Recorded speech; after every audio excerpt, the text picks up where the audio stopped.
ایک رات کا سودا۔ میری سہیلی نے اپنے شوہر کے ساتھ ایک رات گزارنے کو کہا اور اس نے کہا میں تمہیں 500 روپے دوں گی۔ پھر رات کو سہیلی نے مجھے دلہن کی طرح تیار کیا اور اپنے شوہر کے کمرے میں بھیج دیا، لیکن جان تو تب نکلی جب اس کا شوہر 7 بار فارغ ہوا۔ میرا نام عروج ہے، یہ میری زندگی کی ایک دکھ بھری کہانی ہے جسے سن کر آپ کی آنکھوں میں آنسو آ جائیں گے۔ میں بنگلے میں اپنی سہیلی اروبا کے ساتھ رہتی تھی۔ میری عمر 27 سال تھی اور میرے 2 بچے تھے، ایک بیٹا اور ایک بیٹی، لیکن میری سہیلی کی کوئی اولاد نہیں تھی۔ میری شادی گاؤں میں ہوئی تھی اور ایسے انسان سے ہوئی تھی جسے نہ گھر کی فکر تھی اور نہ ہی میرے بچوں کی۔ وہ عیاش قسم کا انسان تھا اور اسے نہ ہی اپنے ماں باپ کا خیال تھا اور نہ ہی اپنی بیوی کا۔ اس لیے میں نے فیصلہ کر لیا تھا کہ میں نوکری کروں گی۔ میری سہیلی اروبا جو شہر میں اسی کے بنگلے میں کام کرتی تھی، وہ اسی کے ساتھ رہنے لگی تھی۔ میں پچھلے کافی سالوں سے اس کے بنگلے میں رہ رہی تھی جہاں اروبا کی شادی کو 10 سال ہو چکے تھے۔ ان 10 سالوں میں اس نے نہ جانے کتنی کوشش کر لی تھی، بڑے بڑے ڈاکٹر سے علاج کروا لیا تھا اور نہ جانے کس کس کو اپنی پریشانی کے بارے میں بتایا تھا، پھر بھی اس کے پاس اولاد نہ آ سکی تھی۔ شاید اس کی قسمت میں ابھی تک اولاد نہیں تھی۔ مجھے میری سہیلی بہت زیادہ پیاری تھی۔ میری سہیلی اروبا نے پسند کی شادی کی تھی۔ اس نے اپنی شادی کے پورے 1 سال بعد مجھے اپنے گھر پر رکھا تھا کیونکہ میری شادی پڑھائی ختم ہونے کے بعد ہو گئی تھی۔ میں بہت غریب خاندان سے تعلق رکھتی تھی، پھر بھی میرے بابا نے مجھے پڑھایا۔ میرے بابا اروبا کے بابا کے دوست تھے۔ میں بچپن سے ہی اروبا کے ساتھ پلی بڑھی تھی۔ جب بھی مجھے پیسوں کی ضرورت ہوتی، میری سہیلی اروبا میری مدد کرتی۔ میری شادی ہو گئی۔ شادی کے کچھ دن بعد بابا بھی اس دنیا سے جا چکے تھے۔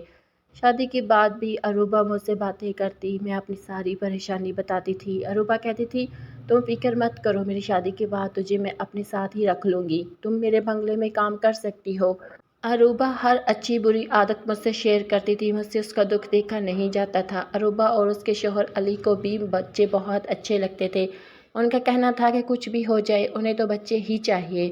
دونوں میاں بیوی کے درمیان اتنی زیادہ محبت تھی، لیکن اروبا کا بچہ نہ ہونے کی وجہ سے علی اس سے خفا خفا سا رہنے لگے تھے اور ان کا کہنا تھا مجھے تو صرف بچہ ہی چاہیے، کچھ بھی کر کے مجھے اپنا خون چاہیے۔ علی کہتے تھے کہ میں اپنے والدین کا اکلوتا بیٹا ہوں، میرے والدین کے مرنے کے بعد میں اپنی بیوی کو یہاں تک لے کر آیا ہوں۔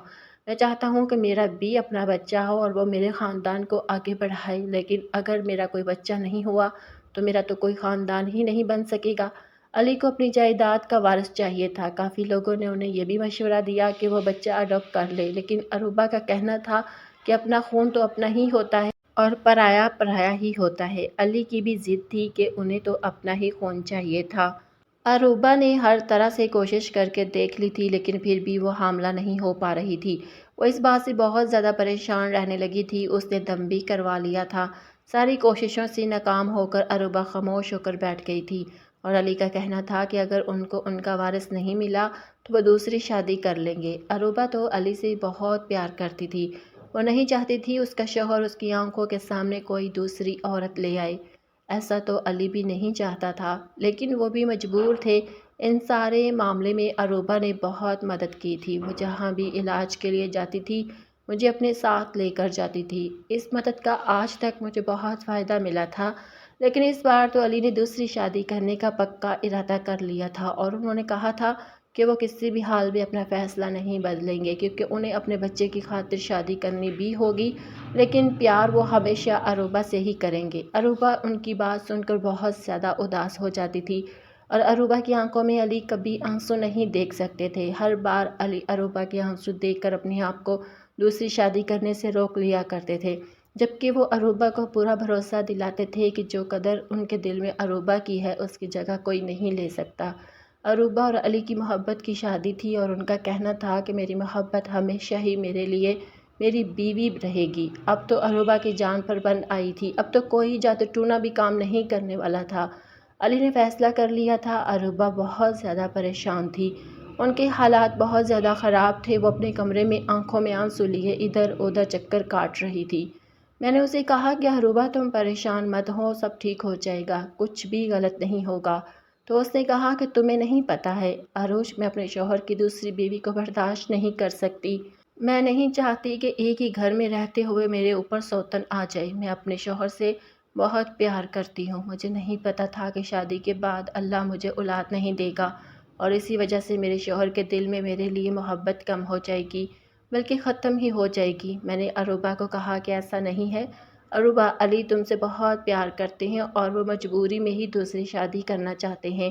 عروبہ کہنے لگی کیا تمہیں پتہ ہے کہ جب میرے شوہر کی دوسری بیوی گھر میں آ جائے گی اور وہ بچہ پیدا کر کے دے گی تو ان کے دل میں میرے لیے جو بچی کچی محبت ہے وہ بھی ختم ہو جائے گی، کیونکہ میں تو ان کو بچہ نہیں دے سکی اور وہ ان کو بچہ دے گی تو میرے شوہر اس کو اور اس کے بچے کو ہی زیادہ عزت دے گا، پھر تو میری عزت اس گھر میں دو کوڑی کی بھی نہیں رہے گی، اور ایسا میں بالکل نہیں چاہتی۔ تم تو جانتی ہو میرے پاپا کے شہر میں کتنی عزت ہے، میں ایک بہت بڑے بزنس مین کی بیٹی ہوں، اور تم جانتی ہو کہ میں نے بہت ضد کر کے علی سے شادی کی ہے۔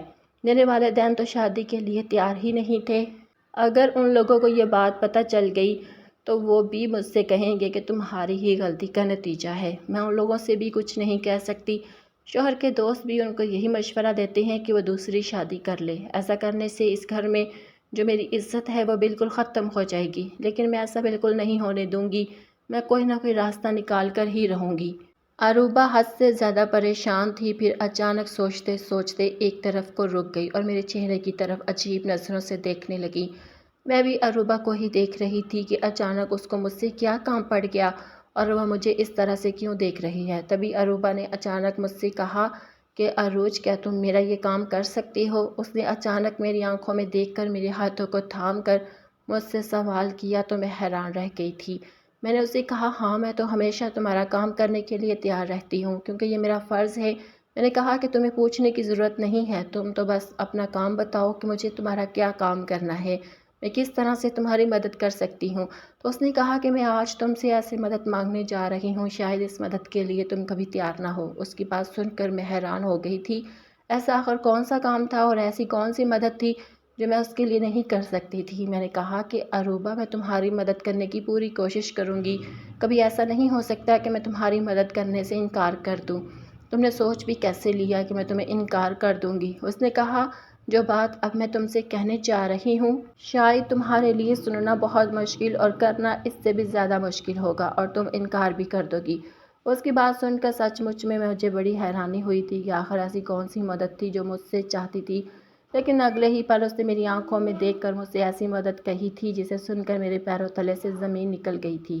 پل کے لیے حیران رہ گئی تھی، وہ میرے چہرے کے تاثرات دیکھ رہی تھی اور سمجھ گئی تھی کہ میں کنفیوز ہو گئی ہوں۔ پھر میری طرف دیکھ کر کہنے لگی میں جانتی تھی کہ تم میری مدد نہیں کرو گی اس معاملے میں، کیونکہ یہ کام بہت مشکل ہے اور کوئی بھی عورت اس کام کو اتنی آسانی سے نہیں کرے گی۔ پھر میں نے کہا کہ عروبہ ایسے کیسے ہو سکتا ہے، میں اتنا بڑا کام کیسے کر سکتی ہوں، وہ بھی کسی کو بغیر بتائے، اور اس کام سے نقصان مجھے ہوگا تو اس سے کہیں زیادہ تمہیں ہوگا۔ میں تمہاری مدد کر دوں گی، لیکن میں سوچ میں پڑ گئی تھی۔ مجھے دیکھ کر عروبہ نے کہا کہ تم میری مدد کرو گی تو میں تمہیں اس کی بھاری قیمت دوں گی، میں تمہیں اپنے اس کام کے بدلے پورے 5 لاکھ روپے دوں گی۔ رقم کے بارے میں سن کر تو میرے ہوش ہی اڑ گئے تھے، میں نے بھی زندگی میں اتنے زیادہ پیسے نہیں دیکھے تھے۔ میری آنکھوں کے سامنے 5 لاکھ لہرانے لگے تھے۔ شادی غریب آدمی کے ساتھ ہوئی تھی، میرے شوہر ساس سسر سبھی گاؤں میں میرے بچوں کے ساتھ رہتے تھے اور میں یہاں پر شہر میں عروبہ کے گھر نوکری کرتی تھی۔ میں یہاں کے کام کرنے کے بعد ہر مہینے اپنے شوہر کو پیسے بھیج دیا کرتی تھی، آدھے پیسے وہ اپنی ماں کو گھر چلانے کے لیے اور بچوں کی ضرورت کے لیے دیتا تھا، میری ساس بچوں کو سنبھال لیا کرتی تھی اور آدھے پیسے عیاشی میں اڑا دیتا تھا، اور اس کے نہ جانے کئی لاکھ قرض لیا ہوا تھا۔ یہ رقم بہت زیادہ اور کام بالکل آسان تھا، مجھے اس سے کوئی فرق نہیں پڑتا تھا، لیکن مجھے ڈر تھا کہ میرا شوہر اس کام کے لیے مجھے اجازت دے گا یا نہیں۔ ویسے بھی مجھے پوری امید تھی کہ میرا شوہر جب پیسوں کے بارے میں سنے گا تو فوراً ہی اس کام کے لیے تیار ہو جائے گا۔ یہی سوچتے ہوئے میں فوراً عروبہ کا کام کرنے کے لیے تیار ہو گئی تھی۔ میں نے کہا کہ میں تمہاری مدد کرنے کے لیے تیار ہوں، لیکن تمہیں اس کام کے لیے علی کو بھی تیار کرنا ہوگا۔ پھر میں نے عروبہ کو کہا کہ اس بارے میں اگر کسی باہر والے کو پتہ چل گیا تو تمہیں پتہ ہے کہ کتنی بدنامی ہوگی اور تمہاری اور تمہارے شوہر کی بھی عزت خراب ہو جائے گی، اور تو اور سب سے بڑی بات یہ ہے کہ علی اس کام کے لیے راضی ہو جائے گا کیا؟ عروبہ کہنے لگی جب میرے شوہر سے شادی کرنے کے لیے تیار ہے تو اس کام کے لیے تو بہت آسانی سے تیار ہو جائے گا، اور تمہیں پتہ ہے میں یہ بات اپنے دل پہ پتھر رکھ کر کہہ رہی ہوں۔ میں نے کہا عروبہ تم ایک بار علی سے بات کر لو، اس کے بعد ہی ہم بات کریں گے، تم مت سوچ لو۔ عروبہ کہنے لگی مجھے پتہ ہے یہ کوئی چھوٹی موٹی بات نہیں ہے بلکہ بہت بڑی بات ہے۔ میں نے عروبہ سے کہا کہ تم ایک بار پھر سوچ لو، ایسا نہ ہو کہ بعد میں تمہیں پچھتانا پڑے۔ عروبہ نے کہا بڑی مشکل سے فیصلہ کیا ہے اور اب میں اپنے فیصلے سے مکرنے والی نہیں ہوں۔ تم فکر مت کرو، میں برداشت کر لوں گی، میں بس تمہاری مدد کرنے کے لیے تیار ہو جاؤ، ایسا نہ ہو کہ سب کچھ ختم ہو جائے۔ عروبہ اپنے ارادے کی پکی تھی، اس نے ارادہ کر لیا تھا اور وہ پیچھے ہٹنے والوں میں سے نہیں تھی۔ اس نے کہا کہ وہ ساری زندگی کے لیے سوتن برداشت نہیں کر سکتی، لیکن ایک رات کے لیے پریشانی سے ضرور گزر سکتی ہے۔ اسی لیے اسے یہ سب کام کرنا ہوگا۔ میں نے بھی اپنے دل کو پکا کر لیا تھا۔ یہ کام میرے لیے بھی بہت مشکل تھا۔ پہلے تو مجھے اپنے شوہر سے اجازت لینی تھی، اس کے بعد مجھے اس کام کو انجام دینا تھا۔ یہ کام سچ میں دل دہلا دینے والا تھا۔ اگر میرے شوہر نے مجھے اجازت دے دی تو میں ہر طرح سے عروبہ کی مدد کرنے کے لیے تیار ہوں، اور جتنا ہو سکتا ہے لوگوں سے ہمیں اس بات کو چھپا کر ہی اس کام کو انجام دینا تھا، کیونکہ لوگوں کو علی اور ابو کا پول کھل جائے گا تو لوگ انہیں غلط سمجھیں گے۔ ویسے بھی مجھے علی سے بھی ڈر لگ رہا تھا، کیونکہ علی غصے کے بہت تیز تھے، وہ عروبہ سے بہت پیار کرتے تھے، لیکن جب انہیں پتہ چلے گا کہ عروبہ نے ہی اس کا پلان بنایا ہے تو نہ جانے ان کا کیا رد عمل ہوگا۔ میں نے اپنے شوہر کو فون کر دیا تھا اور عروبہ کو علی کے آنے کا انتظار تھا۔ دراصل ہمارا پلان یہ تھا کہ عروبہ نے کہا تھا کہ تو میرے شوہر کا بچہ پیدا کر کے مجھے دو گی، کیونکہ میں زندگی بھر سوتن تو برداشت نہیں کر سکتی، لیکن ایک دن کے لیے اپنے شوہر کو کسی دوسری عورت کے ساتھ صرف بچے کی خاطر برداشت کرنے میں کوئی حرج نہیں۔ صرف ایک رات ہی کی تو بات ہے۔ عروبہ نے کہا تھا کہ تم میرے شوہر کے ساتھ ایک رات گزارو گی اور میرے بچے کو پیدا کرو گی۔ بچہ پیدا ہو جانے کے بعد ہمارا بچہ ہمیں واپس کر دو گی، اس کے بدلے میں تمہیں پیسے دوں گی۔ مجھے اس کام سے کوئی مسئلہ نہیں تھا، کیونکہ میرے پاس تو پہلے سے ہی دو بچے تھے۔ اللہ نے مجھے بیٹا اور بیٹی دونوں دیے تھے، اس لیے اب مجھے کسی بچے کی خواہش نہیں تھی، اور علی کو تو ویسے بھی ان کا اپنا بچہ ہی چاہیے تھا، ورنہ میں عروبہ کو اپنا ایک بچہ دینے کو تیار تھی۔ خیر میں ان کے گھر میں رہتی تھی اور ان کی پریشانی کو اچھی طرح سے سمجھتی تھی، اسی لیے انہوں نے یہ کام مجھے کرنے کے لیے کہا تھا۔ لیکن ایک عورت کے لیے یہ کام کرنا بہت مشکل ہے کہ وہ اپنے شوہر کے ساتھ کسی دوسری عورت کو برداشت کرے۔ یہ بھی عروبہ کی بہت بڑی مجبوری تھی، لیکن عروبہ نے اس کام کے ساتھ مجھے شرط بھی بتائی تھی، کہا تھا سوری مجھے معاف کر دینا، مرد کی فطرت کبھی بھی بدل سکتی ہے، اس لیے میں تمہیں ایک بات کہہ رہی ہوں، بچہ پیدا ہو جانے کے بعد تم اپنے گاؤں اپنے شوہر کے پاس چلی جانا، اس کے بعد ہم تمہیں اپنے پاس نہیں رکھیں گے۔ اس کی بات بہت بری لگی تھی۔ میں نے اسے کہا تھا کہ میں پھر کام کرنے کہاں جاؤں گی اور میرے گھر کا گزارا کیسے چلے گا۔ عروبہ نے کہا کہ 5 لاکھ مل جانے کے بعد تمہیں نوکری کرنے کی ضرورت ہی نہیں ہے، اور بات یہ ہے کہ اگر پھر بھی تمہیں مشکل ہو تو میرا نمبر تمہارے پاس ہے، تم مجھے کال کر سکتی ہو، تمہیں جتنے بھی پیسوں کی ضرورت ہوگی میں تمہیں دیتی رہوں گی، کیونکہ میں تمہاری ساری زندگی کی احسان مند ہو جاؤں گی، اس لیے ساری زندگی تمہاری مدد کرتی رہوں گی۔ عروبہ کی بات سن کر میں بہت خوش ہو گئی تھی۔ میں نے اپنے شوہر کو کال لگائی اور اس کو یہ ساری بات بتا دی۔ پہلے تو میرے شوہر کو بھی غصہ آیا، کیونکہ مرد ہے، ظاہر سی بات ہے کوئی بھی مرد اپنی بیوی کو دوسرے مرد کے حوالے نہیں کر سکتا، لیکن میرا شوہر لالچی آدمی تھا، اس کا دماغ بھی تھوڑا غلط حرکتوں میں پھنسا ہوا تھا۔ میری بیٹی تھی، وہ اپنے بھائی کا خیال رکھتی تھی اور کھانا وغیرہ یہاں سے بیچتی تھی۔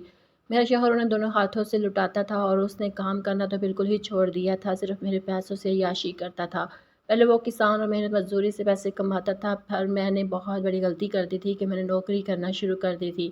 رقم کے بارے میں سن کر میرے شوہر نے مجھے فوراً اجازت دے دی اور اس نے کہا کہ اسے کوئی اعتراض نہیں، اسے تو صرف پیسوں سے مطلب ہے۔ میں نے جب عروبہ کو بتایا کہ میرا شوہر راضی ہو گیا ہے تو عروبہ بہت خوش ہو گئی تھی، اور عروبہ نے جب مجھے یہ بتایا کہ اس کا شوہر بھی راضی ہو گیا ہے تو ہم خوش ہو گئے تھے۔ پہلے تھوڑے نخرے دکھا رہے تھے، لیکن انہیں بھی اولاد چاہیے تھی اور اپنا ہی خون چاہیے تھا، اس لیے وہ بھی اس کام کے لیے تیار ہو گئے۔ رات ہوتے ہی عروبہ نے مجھے اپنے کمرے میں بھیج دیا۔ آج میں نے عروبہ کی آنکھوں میں آنسو دیکھے تھے، آج سے اسے اس طرح سے تڑپتے ہوئے دیکھا جیسے کوئی مچھلی بغیر پانی کے تڑپتی ہے۔ کبھی کبھی عورت مجبور ہو جاتی ہے کہ اسے جو نہیں کرنا ہوتا مجبوری کی وجہ سے بھی کرنا پڑ جاتا ہے۔ آج میں عروبہ کی بہت لاچار اور مجبور ہوتے ہوئے دیکھ رہی تھی۔ اس نے مجھے گلے سے لگا اور کہا کہ مجھے مایوس مت کرنا، جس ارادے سے میں تمہیں بھیج رہی ہوں اللہ کرے میرا ارادہ پورا ہو جائے، میرے شوہر کو اولاد مل جائے تاکہ میرے بچے کی کمی پوری ہو جائے۔ میں علی کے ساتھ اس کے کمرے میں چلی گئی۔ عروبہ کے لیے یہ رات کانٹوں پر گزری تھی، جیسا ہم نے سوچا تھا ویسا ہی ہوا تھا۔ ہمیں زیادہ انتظار کرنے کی ضرورت نہیں پڑی تھی اور جلد ہی میری طبیعت پہلے دنوں سے خراب ہونے لگی تھی۔ عروبہ نے مجھے شہر کے سب سے اچھے ڈاکٹر کے یہاں دکھایا تھا۔ ڈاکٹر نے مجھے خوشخبری سنا دی تھی تو عروبہ اور علی بہت زیادہ خوش ہو گئے تھے۔ عروبہ سے زیادہ تو علی خوش تھے، پہلی کامیابی تو ہمیں مل چکی تھی، میری آنکھوں کے سامنے پیسے تھے، اور ادھر میں نے نوٹ کیا کہ علی اور عروبہ بھی بہت زیادہ خوش تھے۔ ان دونوں کی آنکھوں کے سامنے بچہ گھوم رہا تھا۔ اب سارے رشتہ داروں کے سامنے علی نے خبر پھیلا دی تھی کہ عروبہ حاملہ ہے۔ علی کے سارے رشتہ دار بھی بہت خوش تھے۔ اب ان دنوں نے راحت کی سانس لی تھی، کیونکہ اب ان کی سالوں پرانی تمنا پوری ہونے والی تھی۔ علی نے خوشی دیکھ کر تو مجھے ایک لمحے کے لیے گھبراہٹ ہو گئی تھی۔ شروع میں سب کچھ اچھا تھا، لیکن پتہ نہیں کیوں جیسے جیسے دن گزرتے جا رہے تھے میری گھبراہٹ بڑھتی چلی جا رہی تھی۔ میں پریشان تھی اور علی اور عروبہ اپنے بچے کے آنے کے خواب دیکھ رہے تھے۔ وہ دونوں میاں بیوی میرا بہت خیال رکھ رہے تھے اور مجھے بہت اچھا لگ رہا تھا کہ میں ان کے ساتھ رہ رہی تھی اور اتنے سالوں سے میں ان لوگوں کی خدمت کر رہی تھی۔ آج ایسا وقت تھا کہ دونوں میاں بیوی میری اس طرح دیکھ بھال کر رہے تھے جیسے میں اس گھر کی رانی ہوں اور یہ میرے نوکر ہیں۔ لیکن ہمارے لیے ایک نئی مصیبت آ گئی تھی۔ عروبہ کے رشتہ داروں کو جب پتہ چلا کہ وہ حاملہ ہے تو کافی سارے لوگ ان سے ملنے کے لیے آ رہے تھے اور ان سے نہ جانے کس کس طرح کے سوالات کر رہے تھے۔ عروبہ تو حاملہ ہوئی ہی نہیں تھی، اس لیے اس کے پاس سوال کا کوئی جواب نہیں ہوتا تھا، وہ کنفیوز ہو جاتی۔ علی نے کہا ہمارے بنگلے میں رہنا ٹھیک نہیں ہے، یہاں پر کوئی نہ کوئی آتا جاتا رہتا ہے اور عروبہ کے حاملہ ہونے کا تو کسی کو یقین نہیں آ رہا تھا۔ علی نے کہا کہ ایسا نہ ہو کہ لوگوں کو گڑبڑ کا احساس ہونے لگے۔ اتنے مہمانوں کے آنے کی وجہ سے عروبہ اور مجھے ہم دونوں کو ہی پریشانی کا سامنا کرنا پڑ رہا تھا، کیونکہ عروبہ کو آرام کرنا ہوتا تھا اور مجھے گھر پر سارا کام کرنا پڑنا جاتا تھا۔ علی نے فیصلہ کیا کہ وہ اپنے رشتہ داروں کو بتا دیں گے کہ عروبہ اپنے میکے میں جا کر رہ رہی ہے، اسی طرح سے کوئی بھی مسئلہ نہیں ہوگا اور ہم لوگ وہاں پر آسانی سے ٹائم پورا کر لیں گے۔ علی کو بھی میرا یہ آئیڈیا اچھا لگا تھا۔ علی نے اپنے دوسرے گھر میں مجھے اور عروبہ کو شفٹ کروا دیا تھا۔ اس گھر میں کوئی نہیں تھا، ساتھ علی نے چوکیدار اور ایک نوکرانی کو بھیج دیا تھا ہمارا خیال رکھنے کے لیے، کیونکہ میں ابھی تک کوئی کام نہیں کر رہی تھی۔ ادھر بنگلے میں اگر کوئی مہمان آ جاتا تو مجھے کام کرنا پڑ جاتا تھا تاکہ کسی کو ہم پر شک نہ ہو۔ اس گھر میں ہماری ضرورت کی ہر چیز موجود تھی۔ ہم اس گھر میں آنے کے بعد بہت سکون میں تھے اور عروبہ میرا بہت خیال رکھتی تھی۔ عروبہ بہت اچھی اور مہربان لڑکی تھی۔ میں سوچتی تھی کہ عروبہ تو اتنی اچھی ہے، پھر اس کے ساتھ اچھا کیوں نہیں ہوا، کہ سچ میں اچھے لوگوں کے ساتھ اچھا نہیں ہوتا۔ فی الحال وقت گزرتا چلا گیا اور مجھے عجیب طرح کے خیال آنے لگے تھے۔ ہفتے مہینوں میں بدل گئے۔ میرا بچہ میرے پیٹ میں لات مارنے لگا تھا۔ پہلی بار جب اس نے میرے پیٹ میں حرکت کرنی شروع کی تھی تو مجھے عجیب سا احساس ہوا تھا۔ آدھی رات کو اچانک میری آنکھ کھل گئی اور میں اٹھ کر بیٹھ گئی تھی۔ میں نے پیٹ پر جیسے ہی ہاتھ پھیرا، اندھیرے میں مجھے کچھ عجیب سا محسوس ہوا تھا۔ مجھے محسوس ہوا کہ میرا بچہ مجھے پکار رہا ہے، مجھ سے کہہ رہا ہے کہ ماں میں آپ کا بچہ ہوں، مجھے کسی کو مت دو، میں تمہارا ہوں، مجھے اپنے ساتھ رکھو۔ اسی طرح کے مجھے ہر طرح کے خواب روز آنے لگے تھے۔ ساری رات میں جا کر گزارنے لگی تھی۔ میرا دل دھیرے دھیرے بدلنے لگا تھا، کیونکہ اب اکثر میرے ساتھ ایسا ہی ہوتا تھا۔ راتوں کو میرے دل کے ساتھ ساتھ میری نیت بدل رہی تھی۔ مجھے اب پیسے جھوٹے بیکار لگ رہے تھے۔ مجھے لگ رہا تھا کہ 2 بچے ہونے کے بعد مجھے اب اور بچوں کی چاہت نہیں ہوگی۔ میرے لیے پیسہ ضروری تھا۔ بچے نہیں تو مجھے پہلے ہی مل چکے تھے اور میری کوئی خواہش بھی نہیں تھی، کیونکہ بیٹا اور بیٹی دونوں میرے پاس تھے۔ مجھے کیا پڑی کہ بے وجہ ایک اور بچہ پیدا کر لوں، کیونکہ مہنگائی کا دور ہے۔ اس دور میں اپنا کھانا پینا ہی مشکل سے چل رہا ہے، اوپر سے بچوں کو پالنا تو بہت بھاری کام ہے۔ لیکن اب میرا خیال غلط ثابت ہو گیا تھا، اور بچہ پہلا ہو یا آخری، اپنی اولاد تو اپنی ہی ہوتی ہے۔ عروبہ نے میری پریشانی کو بھانپ لیا تھا۔ ایک دن میں نے علی اور عروبہ کو باتیں کرتے ہوئے سن لیا تھا۔ عروبہ علی سے کہہ رہی تھی ایسا نہ ہو کہ موقع پر عروج کی نیت بدل جائے۔ علی نے کہا ایسا نہیں ہو سکتا، اس کی نیت کبھی نہیں بدلے گی، کیونکہ اس کے پاس پہلے سے ہی 2 بچے ہیں، ان پیسوں کی ضرورت ہے، بچوں کی نہیں۔ وہ مجھ سے بار بار سوال کرتی تھی کہ میں خاموش کیوں رہتی ہوں۔ ہر ہفتے علی آتے تھے اور میرے لیے بہت سارے فروٹ، جوس اور ضرورت کا ہر سامان لے کر آتے تھے۔ ہر مہینے ڈاکٹر سے ٹریٹمنٹ بھی چل رہا تھا۔ پھر جیسے تیسے وہ دن بھی آ گیا تھا، ڈاکٹر نے مجھے ڈیٹ پر دے دی تھی۔ علی نے میرے علاج کے لیے عروبہ کو بہت سارے پیسے دے دیے تھے اور کہا تھا کہ کسی بھی چیز کی کوئی کمی نہیں آنی چاہیے۔ ادھر میرا دل بار بار اپنے بچے کے لیے پریشان تھا۔ رات کا ٹائم تھا۔ عروبہ نے مجھے کہا کہ صبح میں ہسپتال جانا ہے۔ میرا بچہ پیدا ہونے میں صرف اب آج کی رات ہی رہ گئی تھی۔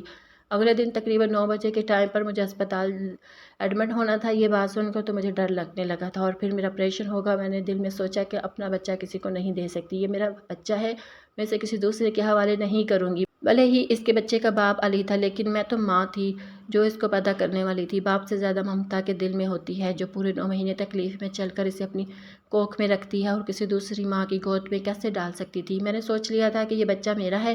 میری نیت اور میرا ارادہ دونوں ہی بدل چکے تھے۔ میں نے دیکھا عروبہ اپنے کمرے میں جا کر سو چکی تھی۔ میں نے جلدی سے اپنا سامان پیک کیا اور چپکے سے وہاں سے بھاگ گئی تھی۔ مجھے تکلیف بھی شروع ہو گئی تھی، کیونکہ میری ڈلیوری کا وقت ہو چکا تھا۔ میں جلدی نکل آئی اور میں نے رات والی بس پکڑی اور سوار ہو گئی۔ میں علی اور عروبہ کو بہت بڑا دھوکہ دے کر وہاں سے بھاگ نکل آئی تھی، کہ مجھے اپنا بچہ چاہیے تھا اور میں اسے کسی اور کو نہیں دے سکتی تھی۔ پیچھے عروبہ اور علی کا کیا حال ہوگا، میں اس بارے میں سوچنا بھی نہیں چاہتی تھی۔ مجھے صرف خیال تھا تو اپنے بچے کا، جسے بچانا میری ذمہ داری تھی۔ میں اپنے گاؤں پہنچ گئی تھی، لیکن شوہر کے پاس نہیں گئی۔ اگر میں اس کے پاس چلی گئی تو مجھے امید تھی کہ وہ مجھے واپس عروبہ کے پاس لے جاتا اور ان سے پورے پیسے حاصل کر لے گا۔ میرا شوہر تو بہت لالچی انسان تھا اور اپنی بیوی کو دوسرے مرد کے ساتھ پیسوں کے لیے برداشت کرتا تھا، کبھی اس کی ممتا کو نہیں سمجھ سکتا، اور 5 لاکھ کے بارے میں سن کر جتنا وہ خوش ہوا تھا، اس کی خوشی کو میں لفظوں میں بیان نہیں کر سکتی تھی۔ سارا دن وہ سوچتا رہتا تھا کہ کب پیسے آئیں گے تو میں یہ کروں گا، وہ کروں گا، یہ لاؤں گا، اور نہ جانے کس طرح کی باتیں کیا کرتا تھا۔ اسے اپنی بیوی اور بچوں سے زیادہ پیسوں سے پیار تھا۔ میں گاؤں کی دائی کے پاس چلی گئی۔ میرے باقی کے بچے بھی اسی عورت نے پیدا کیے تھے۔ میں دائی کے گھر پر گئی اور زور زور سے دروازہ بجایا۔ گرمی کی رات تھی۔ میں رات کے 2 بجے کے ٹائم پر وہاں سے روانہ ہوئی تھی اور ابھی صبح کے 8 بجنے والے تھے۔ گرمیوں میں سب لوگ جلد ہی سو کر اٹھ جاتے ہیں۔ دائی کو تو عادت ہوتی ہے کہ کبھی بھی ان کے پاس کیس آ جائے، ان کو سنبھال لیتی ہے۔ دائی نے جیسے ہی دروازہ کھول کر مجھے دیکھا تو وہ کہنے لگی، اب کے بعد تم شروع ہی کے دنوں میں میرے پاس نہیں آئی ہو۔ تمہارے بچے کا تو کافی بڑے ہو گئے ہیں۔ تم نے کافی سالوں بعد بچے کی پیدائش کے بارے میں سوچا۔ میں نے کہا اللہ کی دین ہے۔ یہ کہہ کر میں خاموش ہو گئی تھی اور وہ مجھ سے اور زیادہ باتیں کر رہی تھی۔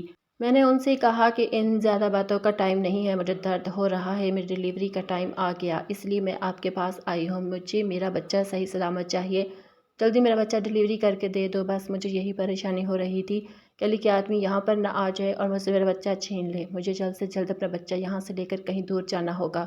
مجھے علی اور عروبہ سے ڈر لگ رہا تھا اور یہ بھی ڈر تھا کہ کہیں میرا شوہر لالچ میں آ کر یہ بچہ عروبہ کے پاس نہ پہنچا دے۔ اس لیے میں اپنے گھر میں واپس نہیں جاؤں گی۔ تقریباً 1 گھنٹے کی محنت کے بعد میرا بچہ اس دنیا میں آ گیا تھا۔ میری تو خوشی کا کوئی ٹھکانہ نہیں تھا۔ میں نے سوچ لیا تھا کہ میں جلد ہی جلد اپنے بچے کو اٹھا کر یہاں سے کہیں دور چلی جاؤں گی، یہاں سے بالکل غائب ہو جاؤں گی تاکہ میرے بارے میں کسی کو پتہ نہ چلے۔